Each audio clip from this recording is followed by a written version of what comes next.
Assalamualaikum warahmatullahi wabarakatuh. Pada video ini kita akan membahas mengenai manfaat keanekaragaman hayati. Nah, setelah kalian belajar keanekaragaman hayati, kalian harus tahu bahwa keanekaragaman hayati ini banyak sekali nilai manfaatnya bagi manusia. Di antaranya adalah nilai biologi, nilai pendidikan, nilai estetika dan budaya, nilai ekologi, nilai ekonomis, dan nilai religius. Ayo anak-anak, coba ya satu persatu maju dan menjelaskan mengenai nilai manfaat keanekaragaman hayati beserta contoh berdasarkan asal daerah kalian masing-masing. Oke, yang pertama coba Yayang jelaskan tentang nilai ekonomis. Assalamualaikum, saya Yayang Devtiarani berasal dari Kabupaten Karimun. Saya akan menjelaskan nilai ekonomi dari keanekaragaman hayati. Keanekaragaman hayati memiliki manfaat yang sangat besar bagi segi ekonomi karena hal tersebut merupakan sumber pendapatan yang bisa mendatangkan devisa untuk dijadikan sebagai bahan industri. Contoh pemanfaatan keanekaragaman hayati bernilai ekonomi di tempat saya Kabupaten Karimun adalah pengolahan berbagai fauna laut menjadi makanan yang siap dijual, seperti mengolah hasil laut yaitu ikan, udang, dan juga cumi menjadi olahan pangan seperti kerupuk. Kemudian bisa dijual untuk menghasilkan uang. Kemudian bukan hanya itu, di Karimun juga terkenal dengan pengolahan pohon sagu menjadi tepung dan bahan makanan lainnya yang kemudian siap dijual. Wah, bagus ya Yayang Devtiarani, terima kasih. Oke, selanjutnya coba Usman, kamu jelaskan tentang nilai estetika dan budaya. Assalamualaikum, saya Usman berasal dari Kabupaten Natuna. Saya akan menjelaskan nilai estetika dan budaya dari keanekaragaman hayati. Keanekaragaman hayati memiliki nilai estetika yang memberikan keindahan sebagai sarana untuk memberikan rasa kepuasan dan kebahagiaan pada orang yang menikmatinya. Keanekaragaman hayati juga memberikan pemandangan alam yang indah. Contohnya di tempat saya di Kabupaten Natuna adalah tempat wisata alam laut yang sangat indah.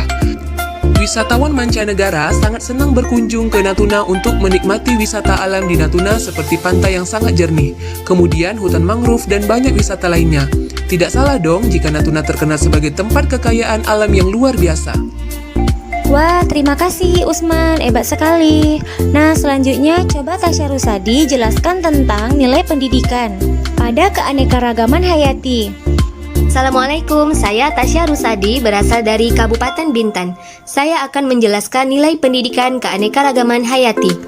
Keanekaragaman hayati dapat digunakan sebagai pembelajaran dan sumber penelitian.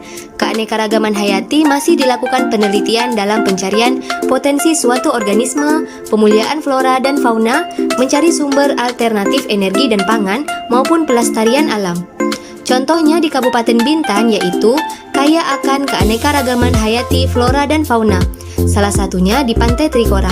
Banyak sekali flora dan fauna yang ada di sana, seperti lamun, mangrove, hewan-hewan invertebrata yang selalu dijadikan bahan penelitian bagi orang yang ingin meneliti seperti mahasiswa kelautan Universitas Maritim Raja Ali Haji. Wah, sangat bermanfaat sekali. Terima kasih Tasya Rusadi.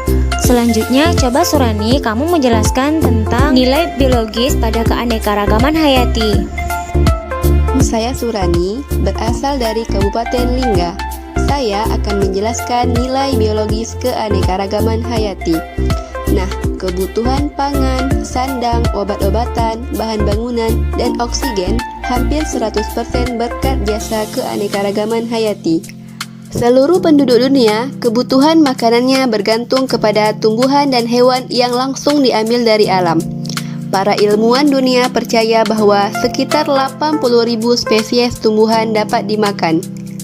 Namun, hanya 30% spesies saja yang mampu menyediakan 90% kebutuhan gizi manusia.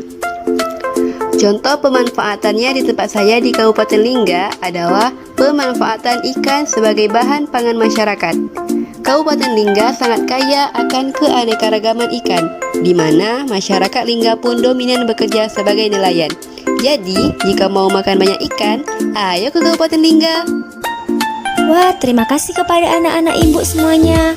Baik, dari semua penjelasan mengenai nilai manfaat keanekaragaman hayati, dapat kita ketahui bahwa keanekaragaman hayati ini banyak sekali manfaatnya, terutama di tempat kita yaitu di Kepulauan Riau.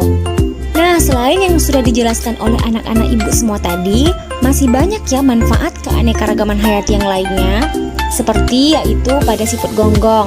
Nah, siput gonggong ini banyak sekali manfaatnya, baik itu bernilai ekonomis, pangan, bisa dibuat seni, pendidikan, dan banyak yang lainnya. Assalamualaikum Ibu. Waalaikumsalam. Iya, ada apa Tasya? Bu, saya mau bertanya kepada Ibu. Nah Bu, jadi gini, Indonesia memiliki flora dan fauna endemik, yang mana flora dan fauna endemik ini hampir punah, seperti contohnya bunga bangkai dan harimau Sumatera. Nah, flora dan fauna tersebut punah diakibatkan oleh tangan manusia yang merusak habitat flora dan fauna tersebut. Nah, seperti pembakaran liar, pengalihan fungsi habitat bunga bangkai menjadi pemukiman dan lahan pertanian. Nah, bagaimana cara pelestarian keanekaragaman hayati agar flora, fauna, dan lingkungan terlindung dari ancaman kepunahan dan kerusakan? Wah, pertanyaan yang bagus nih. Nah, jadi banyak cara yang bisa dipakai manusia dalam melestarikan keanekaragaman hayati. Namun, pelestarian yang sering dilakukan yaitu dengan dua metode, yaitu metode in situ dan metode ex situ. Nah, apa itu metode in situ? Jadi, metode in situ ini adalah upaya pelestarian keanekaragaman hayati yang langsung dilakukan di alam tempat flora dan fauna tersebut berada. Nah, metode in situ ini memberikan perlindungan kepada daerah yang dianggap memiliki ekosistem yang unik dengan flora dan faunanya yang terancam punah.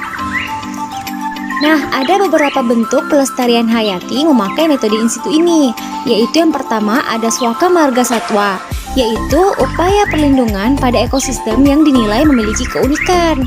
Yang kedua, taman nasional. Nah, taman nasional ini adalah sebidang tanah yang mendapatkan perlindungan mutlak dari pemerintah. Lalu yang ketiga ada cagar alam. Cagar alam ini adalah keadaan alam yang mempunyai sifat yang khas melalui flora dan fauna yang ada di dalamnya. Lalu ada hutan swaka alam, yaitu hutan yang memiliki ekosistem dilindungi di dalamnya. Nah, salah satu contohnya yaitu Taman Nasional Ujung Kulon yang melindungi badak bercula 1 dan badak Jawa. Nah, di setiap daerah yang dilindungi pemerintah tidak boleh mengalami penebangan. Nah, selain itu, pemburuan hewan yang berada di daerah yang dilindungi dianggap ilegal. Nah, selanjutnya ada metode ex situ. Metode ex situ ini merupakan metode pelestarian keanekaragaman hayati yang dilakukan dengan cara pengambilan flora dan fauna dari wilayah aslinya dengan bertujuan melakukan konservasi, perlindungan, serta pengembangbiakan. Nah, dalam metode ex situ terdapat beberapa cara. Yang pertama, ada kebun binatang, yaitu salah satu bentuk konservasi dengan memakai lingkungan alam buatan yang terpisah-pisah pada setiap jenis spesies.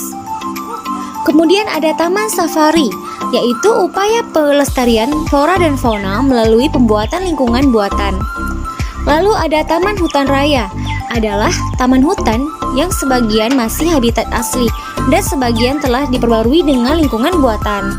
Contoh metode ex situ yang ada di daerah kita, Kepulauan Riau, adalah Taman Safari Lagoy di Kabupaten Bintan, Kebun Binatang di Kijang, Kabupaten Bintan, lalu ada Kebun Raya di Batam. Bu, kita kan tahu bahwa Kepulauan Riau banyak terjadi kerusakan lingkungan, seperti banyaknya sampah di pesisir Pelantar 2 Tanjung Pinang dan juga di pantai Siambang Dompa. Nah, apa saja Bu dampak dari kerusakan tersebut? Nah, sampah plastik sangat berdampak buruk bagi kesehatan manusia, apalagi manusia yang tinggal di daerah tersebut. Nah, dengan adanya sampah yang memenuhi laut, maka sangat berdampak buruk bagi ekosistem yang ada di laut. Sampah yang dibuang ke laut dapat menyebabkan kerusakan lingkungan dan membahayakan populasi yang ada di laut. Tidak menutup kemungkinan jika jenis-jenis ikan yang ada di ekosistem laut tersebut memakan plastik, karena menganggap itu sebagai makanan mereka juga. Nah, hal ini juga bisa membuat ikan mati dan juga sangat berbahaya jika termakan oleh kita yang mengonsumsi ikan. Nah, kemudian sampah juga bisa merusak terumbu karang yang hampir punah karena bisa menghalangi cahaya matahari untuk masuk ke dalam ekosistem terumbu karang. Apakah kamu sudah mengerti? Iya Ibu, saya mengerti. Terima kasih sudah menjelaskan. Baiklah, sama-sama.